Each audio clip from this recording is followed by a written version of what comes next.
भारत माता की, भारत माता की जय श्री राम, जय जय श्री राम। नरेंद्र मोदी जी जिंदाबाद। देश की नेता कैसा है, देश की नेता कैसा है।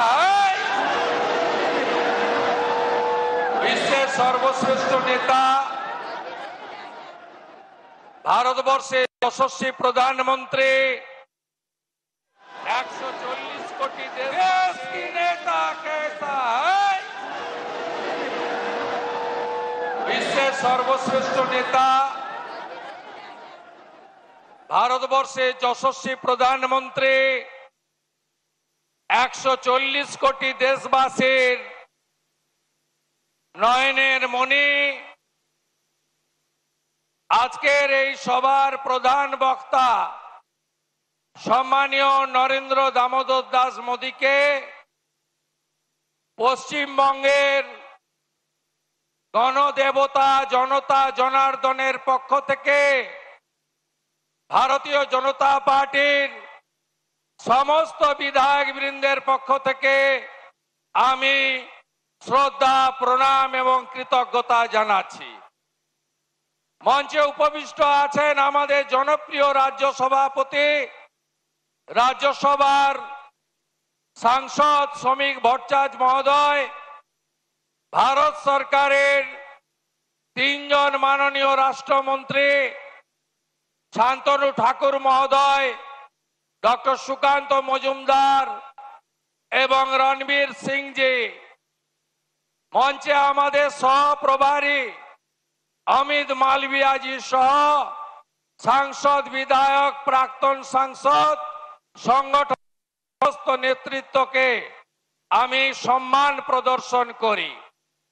মাননীয় প্রধানমন্ত্রী সকাল থেকে বিহারে একাধিক উন্নয়ন এবং জনসভা করে পশ্চিমবঙ্গের কলকাতাতে 5,500 কোটি টাকার উন্নয়নের ডালি ইতিমধ্যে বাংলার মানুষকে, কলকাতার মানুষকে উপহার দিয়ে এখানে এসেছেন। আমরা তার কথাই শুনব। আমি মাননীয় প্রধানমন্ত্রীকে ধন্যবাদ জানাবো। 2019 সাল থেকে 2026 অর্থবর্ষ 25-26 তিনি কলকাতার মেট্রোর জন্য 1,841 কোটি টাকা দিয়ে আজকে শিয়ালদা হাওড়া কলকাতা এয়ারপোর্টকে জুড়ে দেওয়ার এক ঐতিহাসিক উন্নয়নের কাজ করলেন। মাননীয় প্রধানমন্ত্রী সম্প্রতি আলিপুরদুয়ার, দুর্গাপুর এবং আজকে দমদমে এই রাজ্যে প্রায় 20,000 কোটি টাকার কাছাকাছি উন্নয়ন, বিকশিত ভারত, বিকশিত পশ্চিমবঙ্গের জন্য দিলেন।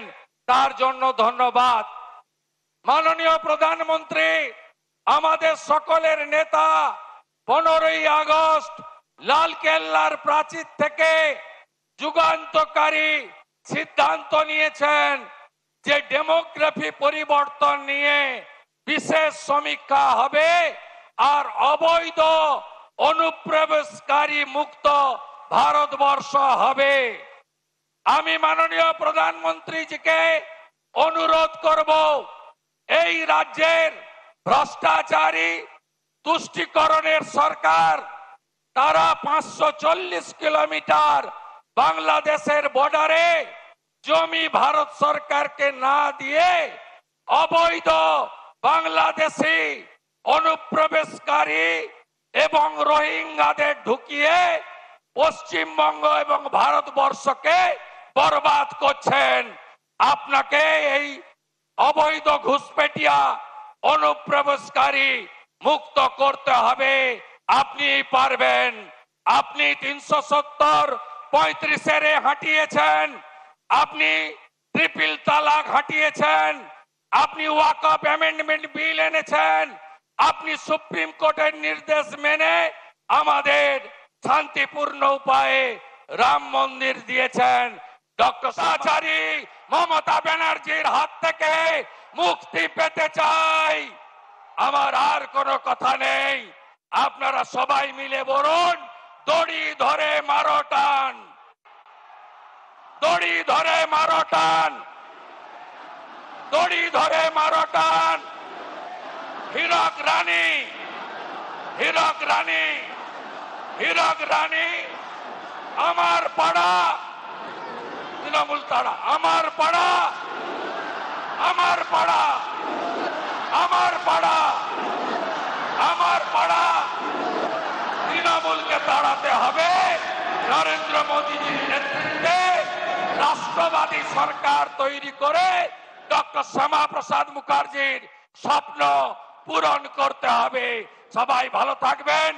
আজকে কৌশিকী অমাবস্যা, আমি তারাপীঠের মাকে প্রণাম জানিয়ে আমার কথা শেষ করলাম। ভারত মাতা কি বন্দে বন্দে।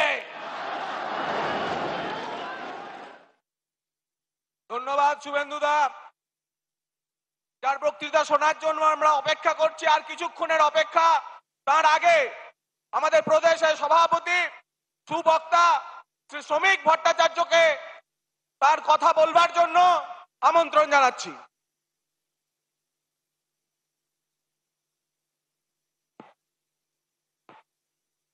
পৃথিবীর জনপ্রিয়তম রাজনৈতিক ব্যক্তিত্ব ভারতের প্রধানমন্ত্রী শ্রী নরেন্দ্র দামোদর দাস মোদী মঞ্চে উপস্থিত, কেন্দ্রীয় সরকারের 3 মন্ত্রী, আমাদের সহযোগী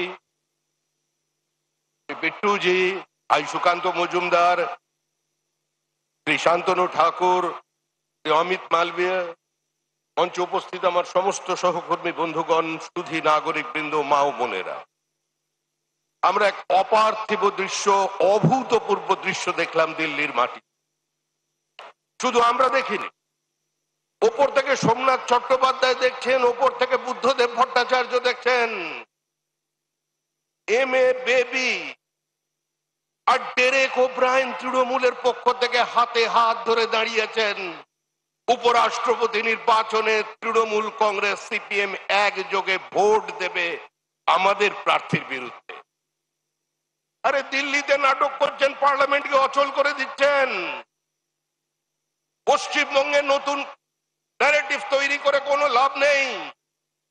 যদি লড়াই করতে হয় সরাসরি নামুন, রাস্তায় আসুন।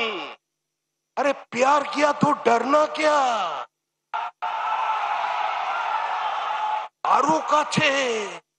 আরো কাছে চলে আসুন, হাতে হাত ধরে বলুন, কেন্দ্রে বিজেপির বিরুদ্ধে লড়তে চাই, নরেন্দ্র মোদীর বিরুদ্ধে লড়তে চাই। আমরা তৃণমূল, সিপিএম ভাই ভাই, পথে নামুন। কলকাতার রাস্তায় মিছিল করুন মমতা বন্দ্যোপাধ্যায়, কলকাতার রাস্তায় মিছিল করুন মোহাম্মদ সালেম। প্রশ্ন করুন এখানে যারা বামপন্থী আছেন, প্রশ্ন করুন বিমান বাবুকে, প্রশ্ন করুন সূর্যকান্ত মিশ্রকে, প্রশ্ন করুন মদন ঘোষকে। কোন রাজনীতি পশ্চিমবঙ্গের মাটিতে তারা 34 বছর উপহার দিয়েছেন? আমরা শুধু আপনাদের সামনে দাঁড়িয়ে বলতে চাই, ভারী শিল্প ছাড়া পশ্চিমবঙ্গের কোথাও কোনো ভবিষ্যৎ নেই। Today's religion is democracy and today's politics is development। এই মন্ত্র নিয়ে দেশের প্রধানমন্ত্রী কাজ করে চলেছেন। আরেকটি বিশেষ কথা স্মরণ করিয়ে দিতে চাই, যতদিন বিজেপি থাকবে কোন বাংলাদেশ থেকে আগত হিন্দু উদ্বাস্তুর কেশাগ্র কেউ স্পর্শ করতে পারবে না। যতদিন বিজেপি থাকবে কোন দিন পশ্চিমবঙ্গের মাটিতে কোন ভারতীয় মুসলমানের বিরুদ্ধাচরণ করতে কেউ পারবে না। কিন্তু ভারতবর্ষ ধর্মশালা নয়, ভারতবর্ষ রোহিঙ্গাদের জায়গা নয়, ভারতবর্ষ বাংলাদেশে অনুপ্রবেশকারীদের জায়গা নয়। যারা minority has a right to self ডিটারমিনেশনের নাম করে এই দেশকে ভাগ করেছিলেন, যারা আপনাদের সামনে দাঁড়িয়ে বলেছিলেন আজকে লিয়া পাকিস্তান লড়কে লেঙ্গে হিন্দুস্তান, আজকে তাদের সেই র্যাডিকালাইজেশন শুরু হয়েছে বাংলাদেশে, এগিয়ে আসছে ধীরে ধীরে আমাদের পশ্চিমবঙ্গের দিকে। আজকে এর বিরুদ্ধে আমাদের লড়াই। আপনারা সংঘবদ্ধ থাকুন, তৃণমূলের জবার দিন তৈরি হয়ে গেছে। তৃণমূল যাচ্ছে, তৃণমূল চলে যাবে, তৃণমূলের পরাজয় অবশ্যম্ভাবী, তৃণমূল হারবে, তৃণমূল হারতে পারে, তৃণমূল হারতে চলেছে। তাই 26-এর নির্বাচন তৃণমূলের বিসর্জন। পৃথিবীর কোন শক্তি তৃণমূলকে ক্ষমতায় টিকিয়ে রাখতে পারবে না। ওই দীঘার জগন্নাথ দেবকে সাক্ষী রেখে, দীঘার জগন্নাথ দেব জগন্নাথ ধামকে তো চ্যালেঞ্জ করে পুরী থেকে দীঘায় এনেছেন। জগন্নাথ দেবও খুশি যে আমি এখানে যখন চলে এসেছি আমাকে সঙ্গে নিয়ে আমার আশীর্বাদে বিসর্জন নিশ্চিত বঙ্গোপসাগরে। সবাই ভালো থাকবেন, নমস্কার। ধন্যবাদ শ্রমিক দা, যার কথা শুনবার জন্য আমরা এতক্ষণ অধীর আগ্রহে অপেক্ষা করছি, তাকে অভিবাদন জানানো